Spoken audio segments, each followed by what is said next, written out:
Comme vous le savez, ouvrez les guillemets, c'est l'émission de Bobo par excellence. Il nous a même été reproché de tourner dans le quartier le plus bobo de Lyon, ce qui nous couperait des classes populaires. Bravo, super, vous avez bien lu Christophe Guilluy, ou pire, vous avez vu Christophe Guilluy chez Zemmour et Nolo. Super, bravo, génial.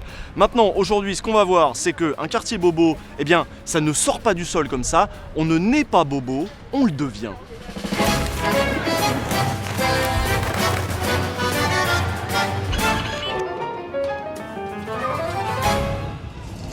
Elle préfère l'amour en mer, c'est juste une question de tempo, comme le disait Philippe Laville.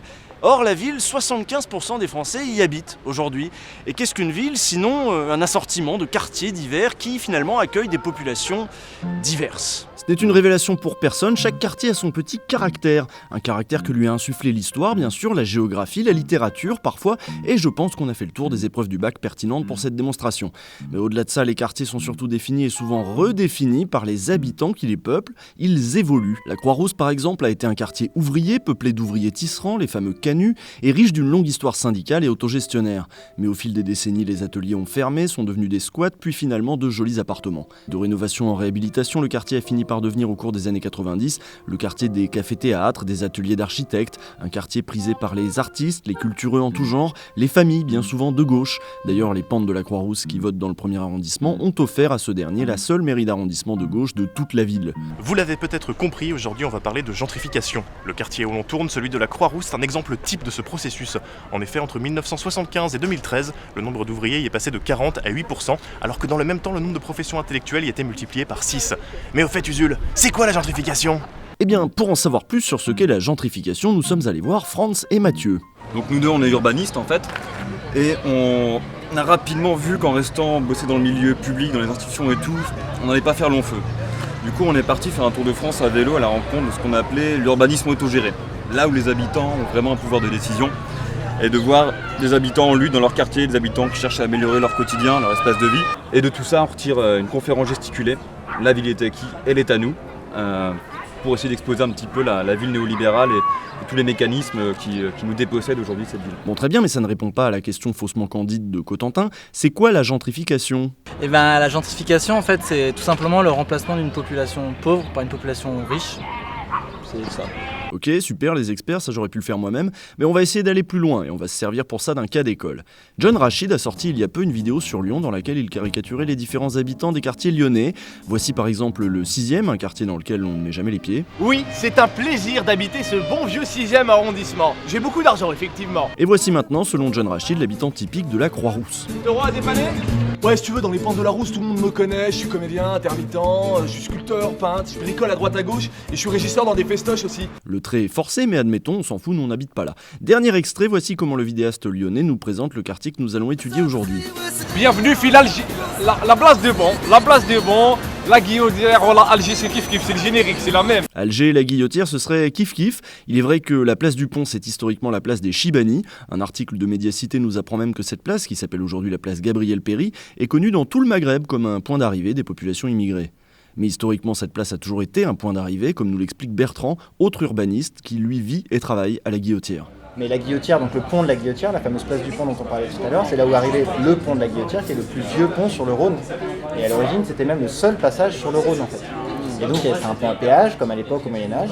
Et donc en fait les populations arrivaient là, donc c'était des zones d'auberges, de relais, et toutes les populations qui n'avaient pas les moyens de vivre dans Lyon, qui s'installaient là. Et donc petit à petit, les faubourgs qui s'étendent. Ce n'est qu'au milieu du 19e que la Guillotière, qui était un faubourg autonome, se voit finalement rattachée à la ville de Lyon.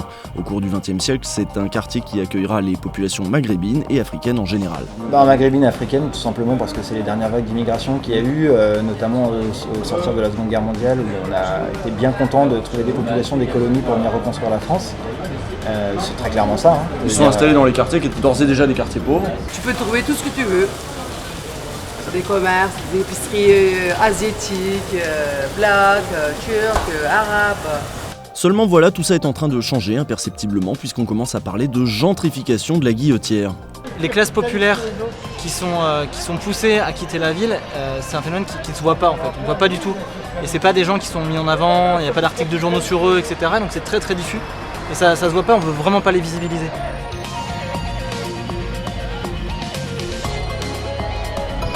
Mais le quartier est pris d'assaut. Par qui ? par ces salauds d'étudiants en premier lieu, dont la fac est toute proche. Certains viennent de loin et ne connaissaient pas la réputation du quartier, d'autres, au contraire, le trouvent typique et apprécient son énergie et sa vie nocturne. Au sud de la Guillotière, déjà, les bars destinés à accueillir cette population se sont multipliés. Plus de bars, il y a trop de jeunes aussi qui aiment boire, sortir. C'est vivant en fait comme quartier.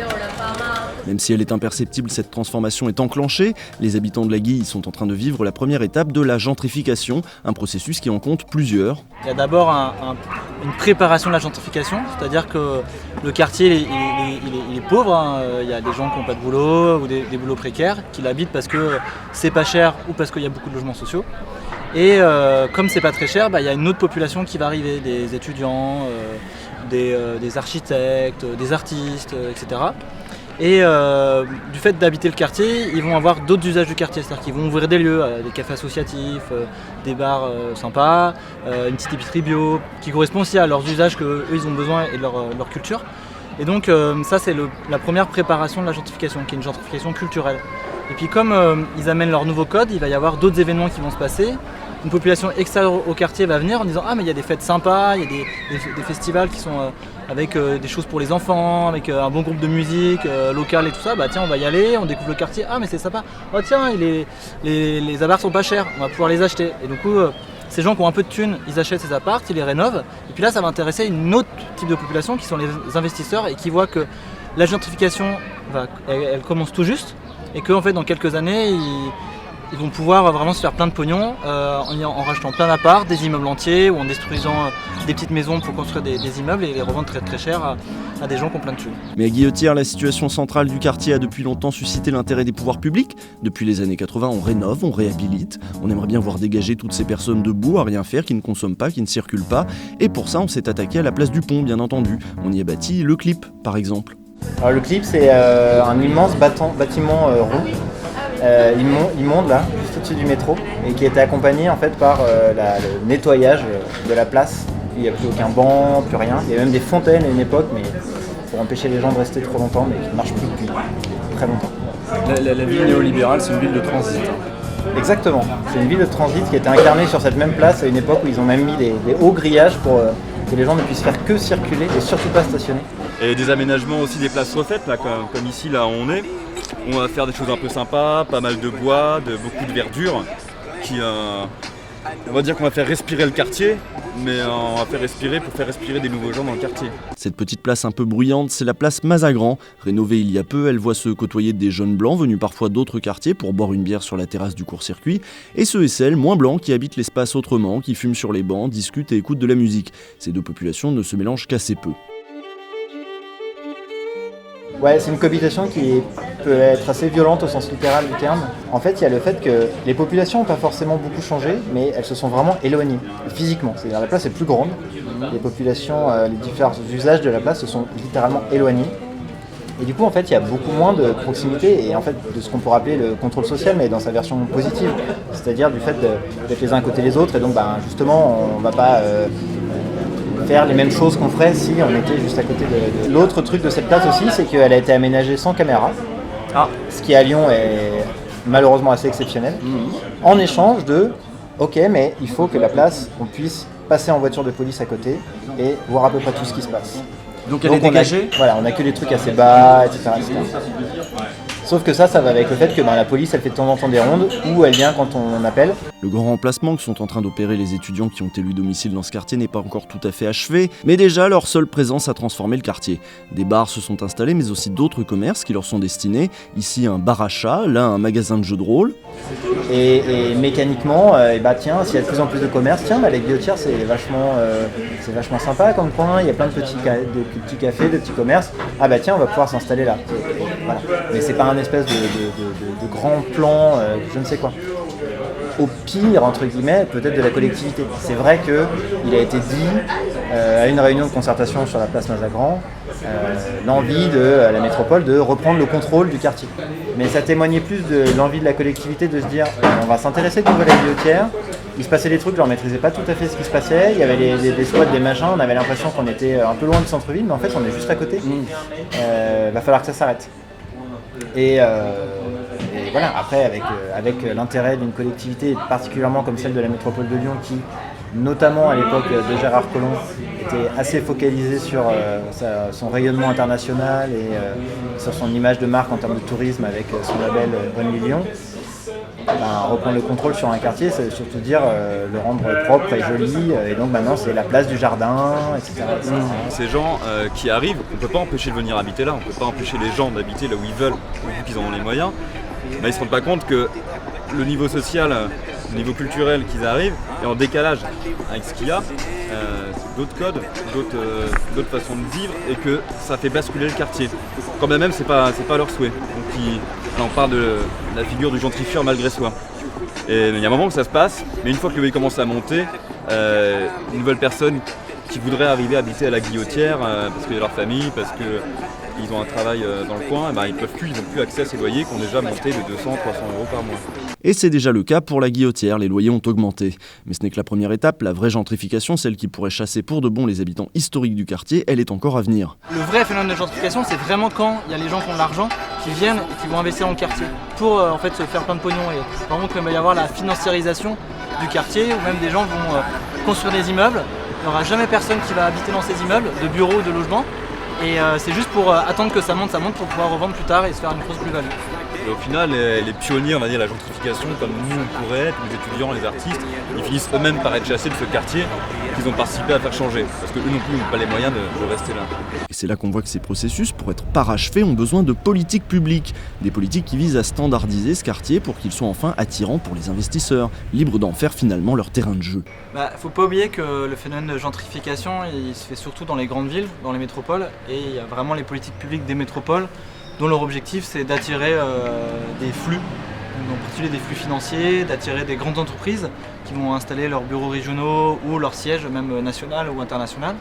Parce que qui dit siège d'entreprise dit cadre, qui dit cadre dit impôts importants et des gens qui vont fréquenter l'opéra, donc il faut construire des opéras, des gens qui vont fréquenter le théâtre, donc il faut aussi des théâtres qui correspondent à ces besoins, des piscines aussi, des nouvelles piscines, avec des horaires adaptés à leur forme de travail, des espaces de coworking et tout ça. Et du coup la métropole va faire tout en sorte pour attirer cette population qui, selon son idéologie, est la meilleure population pour le bien vivre en ville, parce qu'ensuite s'il y a des riches, ça ruisselle vers les pauvres, c'est bien connu, Macron nous l'a hyper bien expliqué. Et donc c'est vraiment ça l'objectif de la métropole. Alors voilà pour la métropole, mais si on retrouve ces mêmes phénomènes à Paris ou Marseille, c'est aussi parce que des dispositifs nationaux ont été mis en place et que ces dispositifs liés au logement ne sont pas tout à fait tournés vers le soutien aux classes populaires. Donc il y a un mécanisme qui vient accompagner tout ça, qui est tout l'ensemble des dispositifs de défiscalisation de l'immobilier. Aujourd'hui loi Pinel, loi Duflot, loi Cellier, une quarantaine en tout, et qui vient permettre d'aider les promoteurs qui n'ont pas assez de fonds propres pour mener leurs opérations de rénovation, de reconstruction. Et l'idée est de trouver des gens qui vont être propriétaires, qui vont mettre un logement en location. Donc on les aide par une déduction d'impôt sur 10 ans. Aujourd'hui ça va jusqu'à 63 000 €. Donc ça fait une sacrée somme quand même. Et pendant 10 ans, ils sont obligés de louer à un tarif relativement bas, proche du parc social. Mais passé les 10 ans, le souci, c'est que le logement rejoint le marché libre. Si ça reste en location, les prix montent rapidement en flèche. Ou alors, s'il est vendu, c'est pareil, il double, il triple, il quadruple de prix. Et effectivement, là, les gens qui habitaient là avant ne peuvent plus. Donc, ce qui fait qu'on a une relégation petit à petit des populations précaires, de plus en plus expulsées en dehors des centres-villes, en dehors des couronnes périphériques et qui se retrouvent après le périph'. Ouais, donc c'est une relégation qui est voulue en fait par des politiques publiques qui cherchent à faire acheter du logement à des personnes qui ont des moyens et qui à terme vont forcément aboutir à l'exclusion des classes populaires de ces quartiers. C'est plus intéressant pour une ville d'avoir des gens solvables qui paient des impôts, qui sont des bons citoyens, Qui font pas de bruit la nuit. qui font pas de bruit la nuit, qui jettent pas leurs déchets par terre, tout ce qu'on peut reprocher à tort aussi aux populations les plus pauvres. Mais on arrive à un point où l'État, par le manque à gagner de ces déductions d'impôts, donne plus d'argent à des gens qui sont juste là pour faire fructifier leur capital, plutôt que les aides versées par l'État au parc social. Donc depuis 2010, il y a comme ça, l'aide aux gens qui ont déjà des moyens, déjà un toit, est plus élevée que ceux qui n'ont déjà pas 4 murs et un toit au-dessus de leur tête. Ah, donc l'État finance plus la rente que l'aide sociale en fait. Exactement. Je sais que cette émission est assez regardée par les étudiants, par les intellos, des gens proches du secteur associatif, bref, par des gens qui au moment où je vous parle sont en train de gentrifier, juste parce qu'eux-mêmes ont été chassés des quartiers les plus chers de leur ville. La paupérisation en France des étudiants, des métiers intellectuels, des profs qui sont moins bien payés que leurs collègues des pays voisins, tout ça aussi joue un rôle dans ce processus complexe qu'est la gentrification. C'est pas vraiment nous qui la faisons, nous on fait que préparer le terrain, mais pas forcément de manière volontaire. Et pourtant, finalement, ce qui se passe dans le phénomène de gentrification, c'est plutôt aussi une récupération de nous, ce qu'on construit dans ces quartiers. Parce que finalement, quand on ouvre un bar associatif, c'est pas juste un bar où on se retrouve, c'est aussi un lieu de solidarité, une organisation collective, etc. Et finalement, à travers la gentrification, c'est aussi une récupération de nos alternatives. Ces alternatives, mais surtout ces modes de vie et ces pratiques culturelles proches de celles de la bourgeoisie que nous importons dans les quartiers populaires, elles préparent le terrain à ceux qui, au-dessus de nous, capitaliseront sur ce travail. Il ne leur restera plus qu'à chasser les pauvres une bonne fois pour toutes, et ainsi s'achèvera cette transformation dont nous aurons été les premiers acteurs et qui nous aura largement échappé. Les logiques brutales du marché et de la guerre aux pauvres risquent bien d'avoir le dernier mot si nous ne revenons pas sur toutes ces politiques publiques qui ne jurent que par l'attractivité des territoires. La ville se transforme, partout, se standardise, et c'est sans doute par là qu'il faut prendre le problème. Enfin moi ça me paraît plus malin que de taper sur les bobos. À lundi prochain. Elle préfère l'amour en mer, c'est juste une question de tempo. Elle rêve d'un long voyage sur un paquebot.